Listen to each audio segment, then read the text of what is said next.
Bom dia, irmãos. Paz seja com todos, amém? Espero que esteja. Hoje é segunda-feira.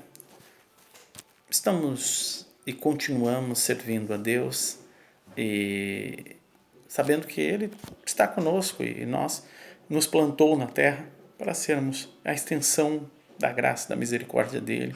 Como igreja, somos essa extensão.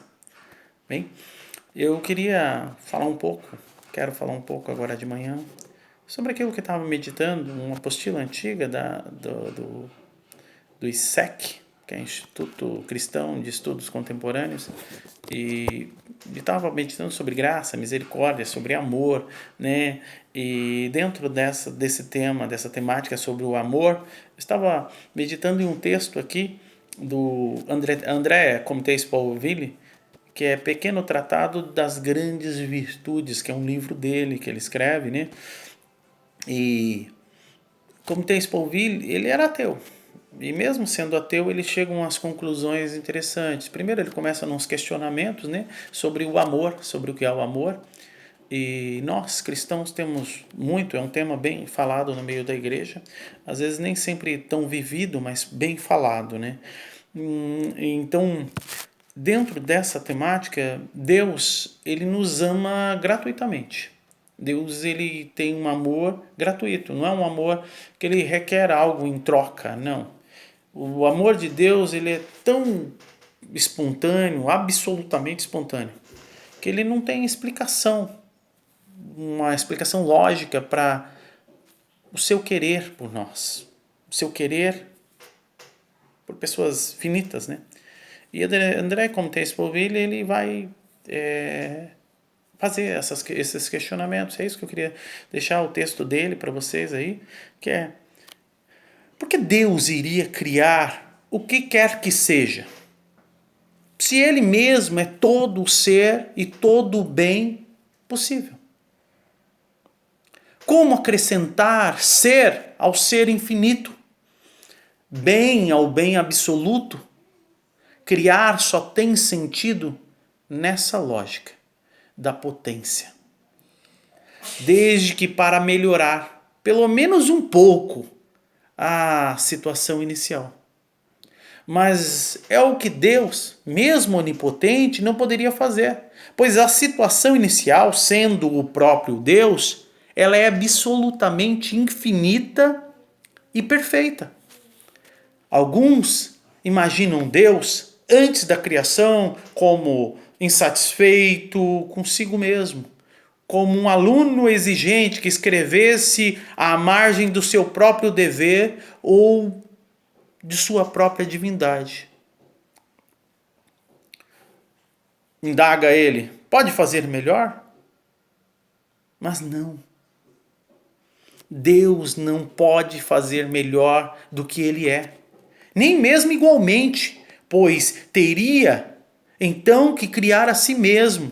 Portanto, não criar absolutamente nada é esse talvez o sentido da Trindade.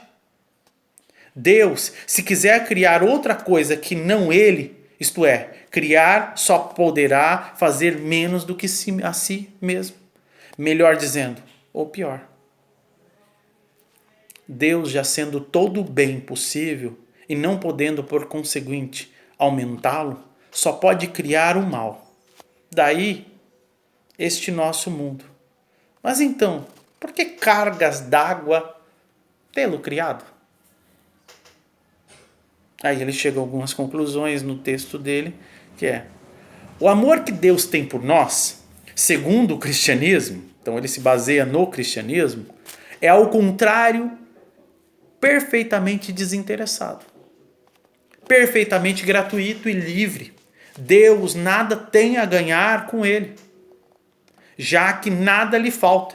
Não existe mais por causa dele, já que é infinito e perfeito, mas ao contrário, se sacrifica por nós, se limita por nós, se crucifica por nós, sem outra razão a não ser um amor sem razão. Sem outra razão a não ser o amor, sem outra razão a não ser ele mesmo renunciando a ser tudo. De fato, Deus não nos ama em função do que somos. Que justificaria esse amor? Porque seríamos amáveis, bons, justos. Deus também ama os pecadores. Foi inclusive por eles que deu seu Filho. Mas porque Ele é o amor, e o amor, em todo caso, esse amor, não necessita de justificação. O amor de Deus é absolutamente espontâneo. Escreve um outro autor chamado Nigri, que é uma citação dele dentro do livro. Ele não procura no homem um motivo. Dizer que Deus ama o homem não é enunciar um julgamento sobre o homem, mas sobre Deus. Não é o homem que é amável, é Deus que é amor. Esse amor é absolutamente primeiro, absolutamente ativo e não reativo. Absolutamente livre. Não é determinado pelo valor do que ele ama, que lhe faltaria. Ou seja, o que faltaria para Deus? O eros? Ou o alegraria, a filia? Mas ao contrário, ele determina esse valor amando. Ele é a fonte de todo valor, de toda falta, de toda alegria. A ágape, e aí escreve Nigri, é independente do valor do seu objetivo, pois ela criou esse valor. A ágape é um amor criador. O amor divino não se dirige ao que já em si é digno de amor. Ao contrário, ele toma em comum com o amor que se funda na constatação do valor do objeto. A ágape tem em comum com o amor que se funda na constatação do valor do objeto, a que se dirige como faz o eros, mas como também faz a filia quase sempre. A ágape não constata valores, ela cria-os. Ela ama e com isso confere valor.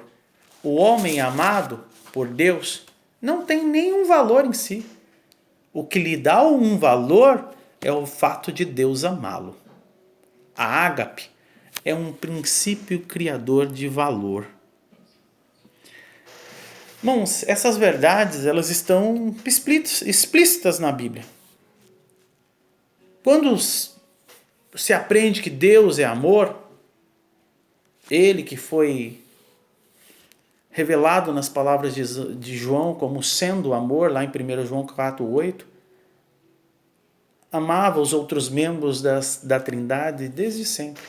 Jesus falou em sua oração sacerdotal que Deus o amava antes da fundação do mundo, João 17:24. Revelando assim que o Pai já o amava, antes que houvesse qualquer pessoa. E o texto da Bíblia mostra que esse amor perdura ainda hoje, e com certeza continuará para toda a eternidade, porque Deus é amor. João, e aí nós vamos para verdades explícitas na Bíblia. João 3,35 fala: o Pai ama o Filho e entregou tudo em suas mãos. Jesus, ele revela essa reciprocidade, amando o Pai. João 14,31 ele fala: todavia é preciso que o mundo saiba que eu o amo e que faço o que meu Pai me ordenou. A autodoação que caracterizou o relacionamento da Trindade transbordou para com a humanidade. 1 João 4,10 diz: nisto consiste o amor, não em que nós tenhamos amado a Deus, mas em que Ele nos amou e enviou o seu Filho com propiciação pelos nossos pecados. O amor de Deus implicou em doação. Ele se deu e esse ato de dar-se não lhe foi um peso, um fardo, mas uma alegria. Sofonias 3,17 vai terminar assim: o Senhor, o seu Deus, está em seu meio, poderoso para salvar. Ele se regozijará em vós, com o seu amor o renovará. Ele se regozijará em você com brados de alegria. Deus abençoe, que você viva esse amor. Deus abençoe.